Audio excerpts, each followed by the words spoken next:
Halo guys, kembali lagi di teknoreview.net. Biosfer planet Bumi mengandung semua bahan yang diperlukan untuk kehidupan seperti yang kita ketahui. Secara umum, kandungan tersebut adalah air cair, setidaknya satu sumber energi, dan inventaris elemen dan molekul yang berguna secara biologis. Tetapi penemuan baru-baru ini tentang kemungkinan fosfin biogenik di awan Venus mengingatkan kita bahwa setidaknya beberapa bahan ini juga ada di tempat lain di tata surya. Jadi, di mana saja tempat yang memiliki potensi kehidupan ekstraterestrial tersebut? Berikut adalah daftarnya menurut The Conversation oleh Gareth Dorian dari University of Birmingham.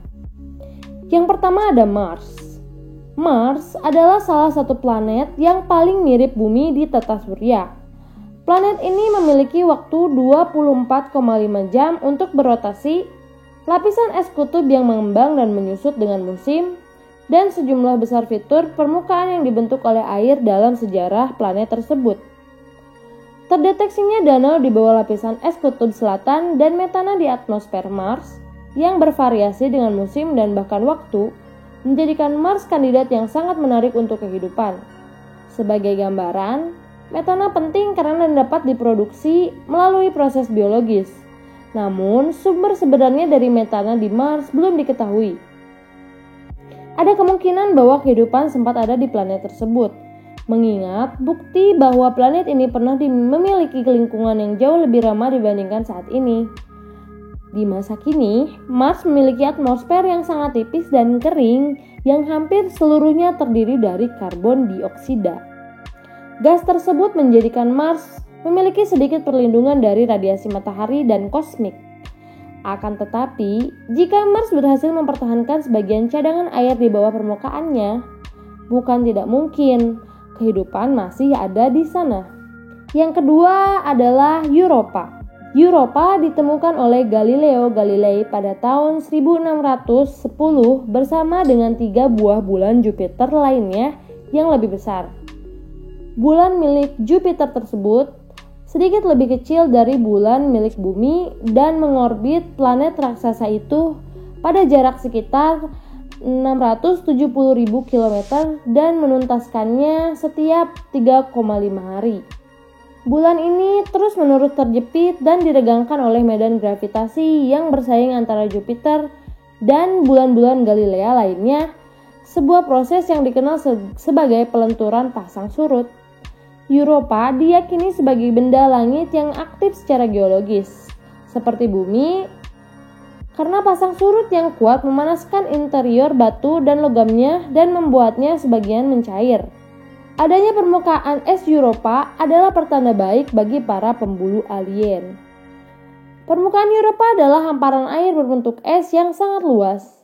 Banyak ilmuwan berpikir bahwa di bawah permukaan yang membeku adalah lapisan air cair yang merupakan lautan yang terhalang pembekuan yang diperkirakan sedalam lebih dari 100 km. Bukti adanya samudera tersembunyi ini adalah geyser yang meletus melalui retakan di permukaan es, medan magnet yang lemah, dan medan kacau di permukaan Europa yang dapat berubah bentuk disebabkan arus laut yang berputar-putar di bawahnya. Perisai es ini melindungi laut di bawah permukaan dari ruang angkasa yang sangat dingin dan vakum, serta serbuk radiasi Jupiter yang ganas. Di dasar dunia samudera ini, dapat dibayangkan bahwa kita mungkin menemukan ventilasi hidrotermal dan gunung berapi dasar samudera. Di Bumi, keberadaan gunung berapi bawah laut seringkali mendukung ekosistem yang sangat kaya dan beragam. Yang ketiga ada Enceladus. Seperti Europa, Enceladus adalah bulan yang tertutup es dengan lautan air cair di bawah permukaan esnya. Enceladus mengorbit Saturnus dan pertama kali menjadi perhatian para ilmuwan sebagai dunia yang berpotensi dihuni setelah penemuan geyser besar di dekat kutub selatan bulan tersebut. Semburan air keluar dari retakan besar di permukaan bulan. Mengingat medan gravitasi Enceladus yang lemah, air tersebut menyembur keluar angkasa. Itu adalah bukti nyata dari penyimpanan bawah tanah air cair. Air tidak hanya terdeteksi saat geyser ini muncul, tetapi juga serangkaian molekul organik, dan yang terpenting, butiran kecil partikel silikat berbatu hanya dapat hadir jika air laut di bawah permukaan bersentuhan secara fisik dengan dasar samudra berbatu pada suhu sekitar 90 derajat Celcius. Hal tersebut merupakan bukti yang sangat kuat untuk keberadaan ventilasi hidrotermal di dasar laut Enceladus, menyediakan bahan kimia yang dibutuhkan untuk kehidupan dan sumber energi lokal. Yang keempat adalah Titan. Titan adalah bulan terbesar milik planet Saturnus dan satu-satunya bulan di tata surya dengan atmosfer yang cukup besar. Atmosfernya berisi kabut orange yang tebal dari molekul organik kompleks dan sistem cuaca yang dilengkapi zat metana sebagai pengganti air. Lengkap dengan hujan musiman, periode kering, dan bukit pasir di permukaan bulan yang semuanya diakibatkan oleh angin. Atmosfer Titan membuatnya tampak seperti bola orange kabur. Atmosfer bulan ini sebagian besar terdiri dari nitrogen, unsur kimia penting yang digunakan dalam pembentukan protein di semua bentuk kehidupan yang diketahui di bumi.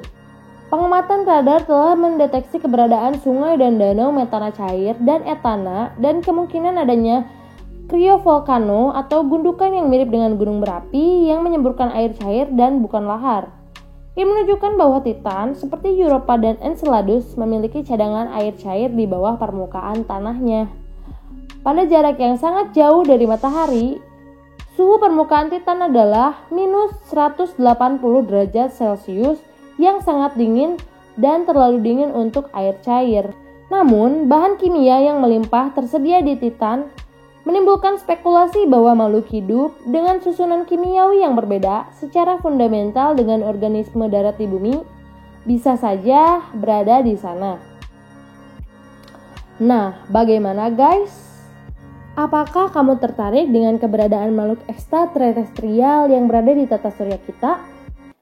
Kalian jawab masing-masing ya. Sekian, terima kasih.